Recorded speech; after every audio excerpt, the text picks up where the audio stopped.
Ouverture ce matin à Bamako de la première concertation nationale sur la gestion des engrais subventionnés. Le département de l'agriculture échange avec l'ensemble des acteurs pour trouver des solutions durables au mécanisme de gestion, un mécanisme qui s'est grippé après 15 ans de mise en œuvre. C'est ce que nous dit notre reporter Siaka Konoti.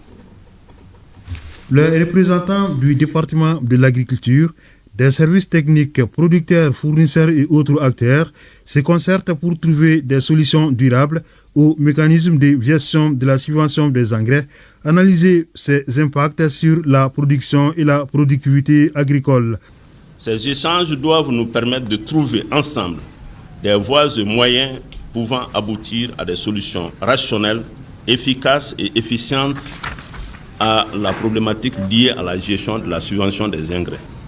C'est à ce prix que le secteur agricole pourra contribuer significativement à l'atteinte de la sécurité alimentaire et nutritionnelle et à la réduction de la pauvreté rurale prônée par les plus hautes autorités du pays. Maintenir la subvention et améliorer son mécanisme de gestion ou trouver d'autres alternatives, les participants devront faire le choix entre les deux propositions.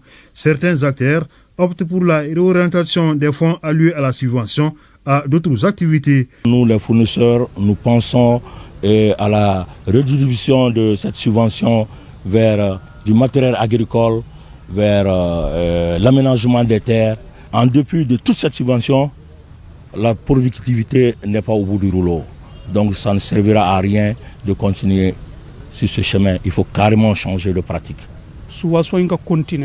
Je suis pour le maintien de la subvention, mais on peut utiliser les ressources qui y sont allouées pour l'équipement des producteurs et l'aménagement des terres agricoles. Plus de 100 000 hectares sont seulement aménagés, alors qu'on peut aménager 1 million d'hectares. Cette rencontre a sa raison d'être quand on sait que l'agriculture contribue à plus de 35% au produit intérieur brut.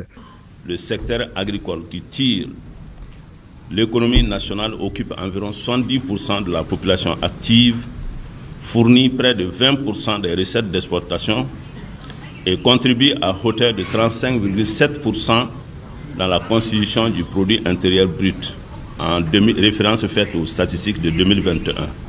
De nombreuses difficultés ont été constatées dans la mise en œuvre de la subvention, notamment les retards dans la livraison des engrais aux producteurs, les faibles pouvoirs d'achat des producteurs, les paiements tardifs des fournisseurs par l'État, l'insuffisance de la couverture des besoins en intrants. Ne dit-on pas qu'un problème connu est à moitié résolu?